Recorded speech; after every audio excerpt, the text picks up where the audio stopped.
All right, welcome to the conversation on the TYT network. Tonight, we've got a living legend for you guys. I'm so honored that I get to do these interviews. Professor Noam Chomsky is one of the most cited scholars in world history. That's literal. He's been a longtime professor at MIT and now emeritus, and one of the leading intellectuals of our times. So, Professor Noam Chomsky, great to have you back on the Young Turks. Pleased to be with you again. All right. So there's so much to talk about: elections, cancel culture, you name it. But I can't help but dive in on manufacturing consent. This primary, the Democratic primary in 2020, to me, probably was a shining example of manufacturing consent. But I want to check it out at the source here. But the way that I saw it was the media had done a great number of negative articles about Bernie Sanders. They had done positive articles about a number of different candidates, but had not focused on Biden. After Biden won South Carolina, they appeared to be unified in saying Biden is the only electable one, and Bernie will create massive trouble for the Democratic Party. Am I seeing that wrong, or did you get a sense that that's what was happening? And if that's what was happening, what's the mechanics behind that manufactures that particular consent? Well, there's no question that the media, including the liberal media, New York Times and so on, were uniformly opposed to Sanders and dedicated to ensuring that he would not be nominated. That was hardly concealed. However, the narrow question of why he wasn't nominated should be looked at more carefully. It's true that the media were completely opposed, but that's not the entire story.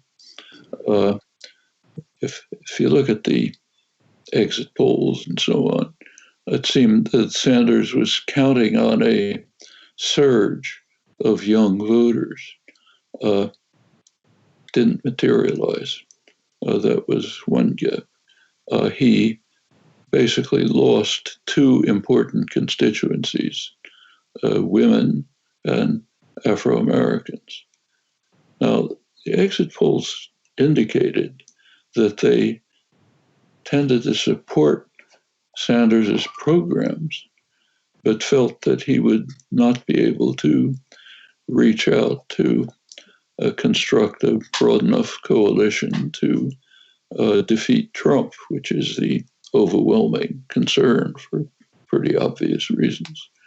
Maybe they were right, maybe they were wrong, but that's what it looks like. Now, maybe the extent to which they were influenced by media insistence that he couldn't win, it's very hard to estimate. We don't know. What determined judgments hasn't been looked into. Should be. So, Professor Chomsky, the politics of whether Bernie could have won or not without the media and how much it affected it is super interesting. But in this context, what I find to be more interesting is the mechanics of how the media comes to a consensus. How does the New York Times and NPR and CNN and MSNBC, without ever talking to each other, because I don't think it's a conspiracy, I don't think they talk to one another, I don't think there's memos passed back and forth, how do they come to this same consensus on their own? They come from a very narrow shared background where these are deeply indoctrinated commitments. You can see it very clearly by looking at this morning's press.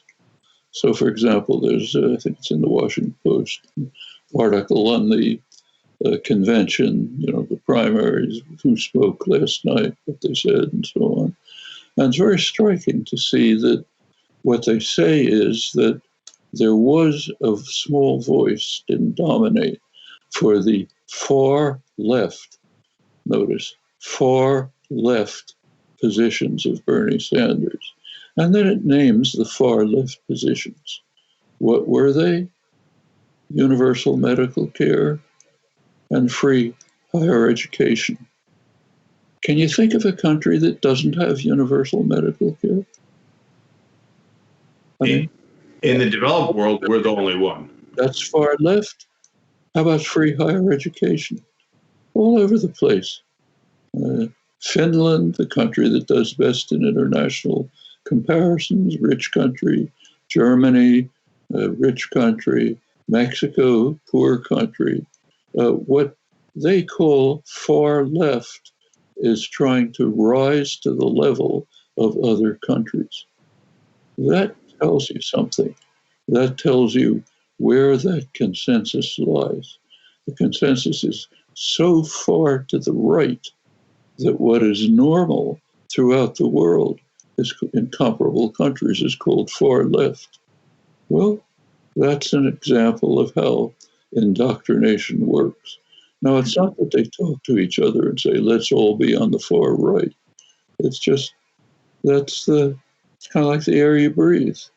It's what Antonio Gramsci called the hegemonic common sense. You just accept it because it's normal. Yep. The same on issue after issue. So, Professor Chomsky, I think that's, of course, I think that's exactly right, and I mean, I quote you on it often. And so it's in the hiring decisions, and they hire in a very narrow bandwidth of acceptable ideas.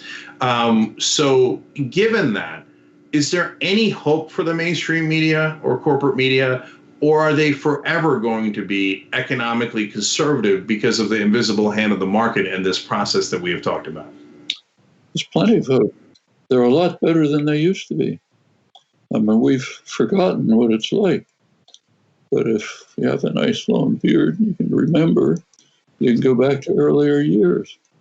I could give you examples if there was time, but there's no time. But in fact, the media today are considerably more open, critical, open to new ideas than they were just a few years ago, certainly 50 or 60 years ago. The reason, I think, is twofold. Partly it's changes in those who write for the media today, columnists, commentators, reporters, are people who came out of the background, who came out of the life of the 60s, the 70s, and the aftermath. This was a period of popular ferment, had a highly civilizing effect on the society. Things that were taken for granted then would be anathema today. I could run through them, but there's no time. And the people who've come through that are just different people. They have a different view of the world. So the media have somewhat open. Furthermore, the general population has changed. There's popular support for what the media call far left, meaning moderate social democratic attitudes common elsewhere that was not true before. And the media have to respond to that. So is there hope? Sure. And the hope lies in where it's always been, popular activism. Showing up once every 4 years to push a lever is okay, but real politics is what you do day by day, which lays the basis for the changes that are sometimes reflected in the electoral system and in the media. Well, I wasn't sure you were going to say that, so it's actually encouraging to hear that. And it sounds like the culture moves the media, and so you could actually create potentially a virtuous cycle rather than the vicious cycle that used to exist. So, but as things currently stand, that consensus that again is at a bare minimum very conservative economically still exists in the corporate media. So how do you read a paper day to day? I know you read 4 to 5 papers a day, or you used to for sure, knowing that they have a certain agenda and that they will never admit that agenda. How do you consume the news in a way where you could filter out their agenda? Well, that makes it easy. When propaganda is hidden, it has to take some work and effort to dismantle it and correct for it. When it's right on the surface, it takes a minute. You know the way it's going to be slanted, so you instantly compensate for it. It's easy. It's even easier in a totalitarian state when the propaganda is so grotesque that people just laugh at it. then you dismantle it quickly. It's a little more subtle here, but not that difficult. It's not quantum physics. You have to understand where they're coming from, what their assumptions are, and correct for them. And then there's plenty of information, a lot to learn. So, Professor Chomsky, as you do that and as you look at the landscape, if you told anybody in Washington or New York, hey, Fox News does propaganda for the Republican Party, they would largely agree and they would understand that how that works, but they're not in that bandwidth of thinking. But if you told them that CNN and MSN, well, maybe they might believe a little bit that MSNBC is doing propaganda for the Democratic Party because they've been so brazen. But if you told them CNN and New York Times and NPR are doing propaganda for the status quo and the establishment, they would think that you have three heads and that you're the craziest person that ever walked the earth. So do you and they probably do think that about you and me, but do you think that CNN does propaganda and New York Times in a similar way to Fox News, but it's just geared towards a different audience? I don't try to convince them, just as I wouldn't try to convince the people who wrote for Pravda during the Stalinist years. They undoubtedly believe what they're saying. I don't think they're lying. It's just that the indoctrination is so profound that they can't see it. I mean, take the one example I gave. I'm sure they do think that it's far left to try to rise to the level of comparable countries. They think that's far left. Okay, I'm not going to try to convince them that it isn't. I would like the audience, the population, to understand what's being presented to them. It's for the public it's the public that you and I are approaching, not the editors of journals. We're trying to get the public to see what's happening in front of their eyes so that they can compensate for it and can go on to engage in the kind of direct, constant activism that has made a considerable change in the country and has affected the media too. You want to affect the media? You don't go to them and say, look, what you're doing is propaganda. What you do is change the background situation within which they function and from which their journalists arise, where they grew up and developed. That changes things. That's why you can't have the kinds of things that used to be normal 40 or 50 years ago in the media. It's changed. It's changed because of popular engagement. That's the way to change things. That's the way to. Yeah, we're seeing it unfold in front of our eyes, just like you said. I'm wondering one last thing on this. Is there one or a couple of news sources that you find to be the most objective, that is more reliable than the rest? First of all, the media, say the New York Times, Washington Post, Financial Times, are perfectly reliable. Journalists do serious work. They're courageous, honest. You just have to compensate for what's left out, the shaping, the attitudes, and so on. There's many other media with different points of view. We can turn to your program. We can turn to Democracy Now. We can turn to the foreign press, the business press, many other ways of compensating. There's no shortage of information. And it's really not all that difficult to overcome the specific form of shaping and modifying news and discussion that you see in the media.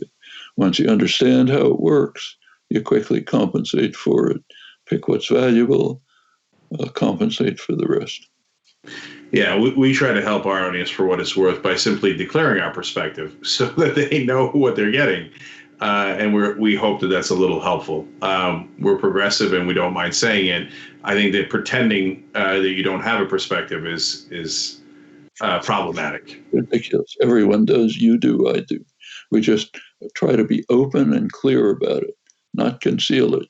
Make it very clear so everyone knows where we're coming from. Then they can deal with that. Yep. So you recently signed on to a letter decrying cancel culture. Now, a lot of people have different ideas about what cancel culture is and what you meant and everybody else meant by signing that letter. So I wanted to ask you directly, what was your sense of what that letter was trying to accomplish, and why did you sign it? First of all, the letter didn't talk about cancel culture, didn't mention it. There is a cancel culture, which the letter didn't discuss. If I'd written it, I would have discussed it. There's overwhelming resort to cancel culture on the part of the mainstream establishment. It's their bread and butter.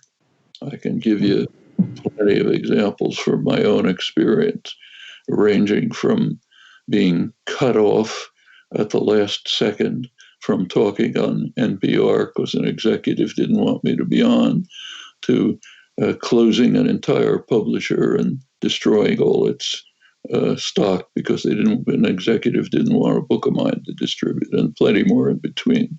And for me, it's minor. For others, it's much worse. That's just constant. What I understood the letter to be about is kind of a anodyne comment in favor of freedom of expression, aimed at telling small segments of the left that they're making a mistake, both in principle and tactically, if they adopt the principles of the mainstream. They're making a mistake.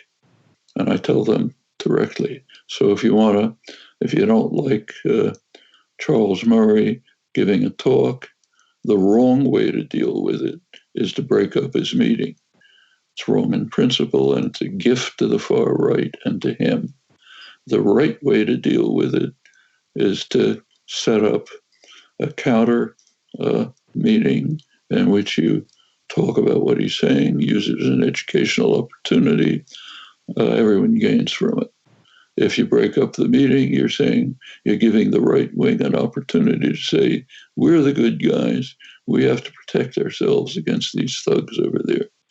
So giving them a gift is tactically wrong and principled wrong. And there are good ways to approach it. It's a very minor thing.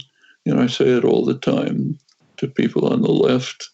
I see nothing wrong with signing a letter that says we should defend free speech. So, Professor Chomsky, let's give an example here. I interviewed David Duke back in 2015 because Trump was rising and he was a big supporter of Trump. And I wanted to see what form of discrimination he cares most about.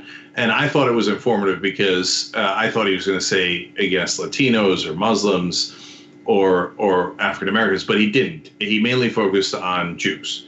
And we saw in the Trump administration, there was attacks on synagogues, there was Charlottesville. So I thought that was a telling interview. But there are many who say, no, you should not do that. That's platforming David Duke and allowing him to spread his ideas to more people. How would you respond to that? That's a different question. Universities, other institutions have no responsibility to invite everyone. Okay? Absolutely none. That's not even a question. They have no responsibility to invite David Duke. Okay? However, if someone in the university does invite David Duke, the right response is not to give him a great gift by breaking it up and letting him look like the good guy. The right response at that point is to expose him. Have people at his meeting, if you want, raising questions. Have your own meetings where you bring up where he's coming from, what he's doing, why he's getting support from the Trump administration with their deep-seated racism and white supremacy. Bring all that out. That teaches people, organizes people, leads them to do something positive. So of course, it's harder than just getting in and shouting and screaming, but it's much more effective.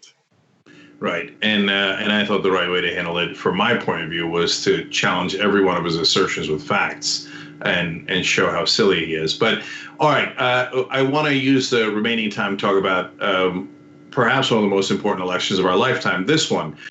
So I know that the media says that about every election. We're a little different. I thought the Bob Dole, Bill Clinton election was nearly identical candidates. Mitt Romney, Barack Obama. It's heresy to say that they were very similar candidates. In mainstream media, that'll get you banned. But they were incredibly similar candidates. I think Trump is not similar to anyone else, but I'm very curious about your opinion. Do you think that this is an easy decision in terms of voting for Biden over Trump or over the Green Party or anyone else, or do you think it's difficult? Well, first of all, I would take the traditional left opinion and say I think it's a completely not even controversial that we should vote against Trump. Now, it happens in the system that exists. Voting against Trump means taking 5 minutes and pushing a lever for the opposition. Okay? That's a very small part of politics. Politics is the daily activism constantly that's teaching people why Trump is one of the fact of the matter, the most dangerous figure in human history. Literally, there has been no one else, Hitler, anyone else, who was dedicated to destroying the prospects of human life on Earth in the short term. And that's exactly what he's doing.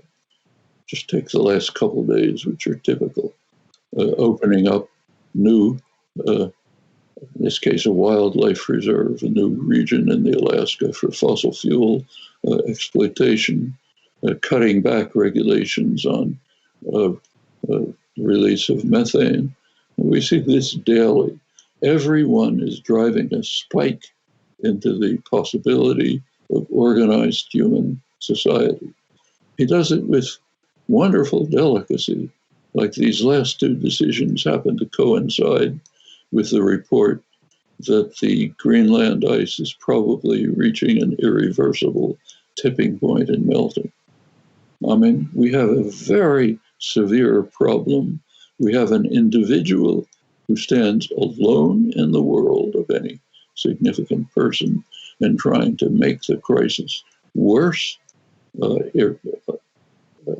uncontrollable, destroy organized human life on Earth in order to enrich his rich constituency of fossil fuel industries and others.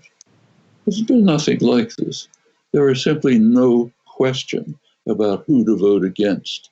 Now, turning to real politics, what you do is vote against and then continue the work that is pressing the Democratic Party program to the left, in fact, farther than any in memory for quite some time.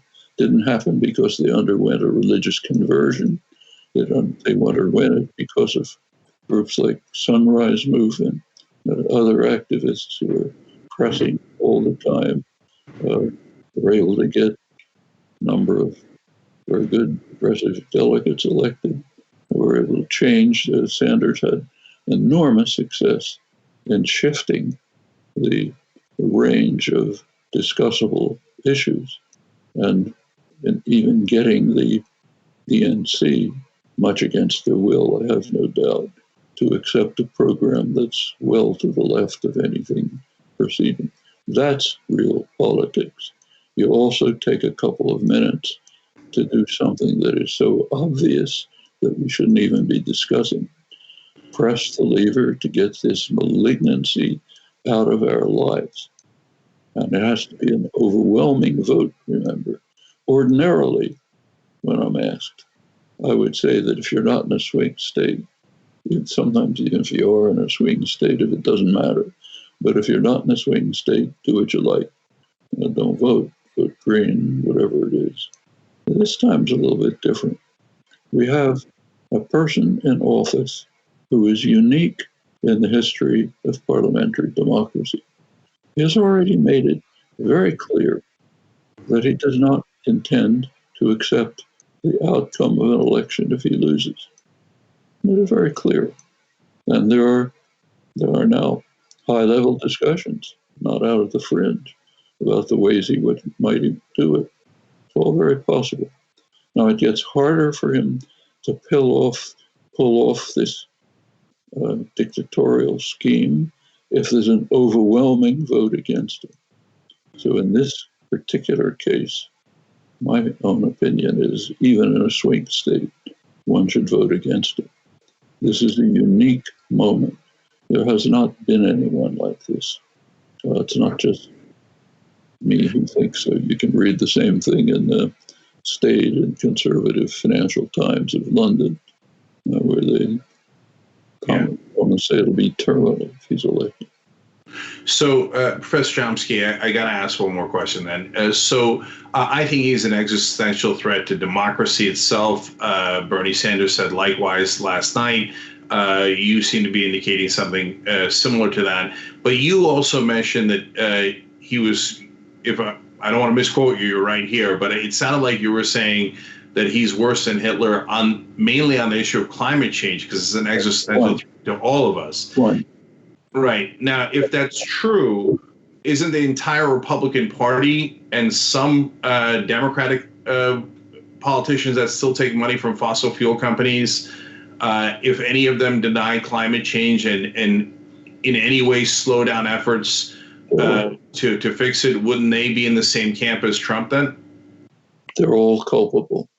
And in fact, what actually happened, we should look at closely. It's for the Republican Party, it's pretty recent. In 2008, not that long ago, John McCain ran for president on the Republican ticket. He had a climate, a global warming plank in his platform. It was nowhere near enough, but it was at least something. The Republican Senate was considering legislation about mild efforts to mitigate climate change. The Koch brothers heard this. They'd been pouring money into the Republican Party to ensure that it would not commit this heresy. The late David Hoke launched a juggernaut to try to turn the Republican Party around, bribing senators, intimidating them, threats of running candidates against them, huge lobbying campaign, AstroTurf campaigns. They switched. They became denialists. They were all bought off. You look at the 2016 primary, every single candidate either denied that what's happening is happening or said, maybe it is, but it doesn't matter. There was one who spoke at the Democratic Party a convention yesterday or the day before, John Kasich. He was admired because he said in 2016, he said, yes, global warming is happening. In fact, he was the worst of them all. What he said is, yes, global warming is happening. He was governor of Ohio. He said, but we in Ohio are going to use our coal and not apologize for it. In other words, he said, yes, I know we're destroying the prospects for human life on Earth, but we don't mind. We're going to continue doing it. That's what he was praised for, okay? So praised that he spoke at the Democratic primary. So yes, they're all culpable, but Trump is off the spectrum. Not, of course, just him, he and the people around him. There's just nothing like it. I mean, there are some minor figures in the world, like Bolsonaro in Brazil, who imitate him. But among major figures, he's unique. In fact, unique in history. So I'll say it again. Yes, worse than Hitler. Hitler wanted to kill all the Jews, 30 million Slavs, didn't aim to destroy organized human life on Earth. Sounds outrageous, but it's true. All right, Professor Noam Chomsky, thank you so much for joining us and for the clarity that you've given us as usual. Really appreciate it. It's been an honor. Thanks for watching The Young Turks. Really appreciate it. Another way to show support is through YouTube memberships. You'll get to interact with us more. There's live chat emojis, badges. You've got emojis of me, Anna, John, JR. So those are super fun. But you also get playback of our exclusive member-only shows and specials right after they air. So all of that, all you gotta do is click that join button right underneath the video. Thank you.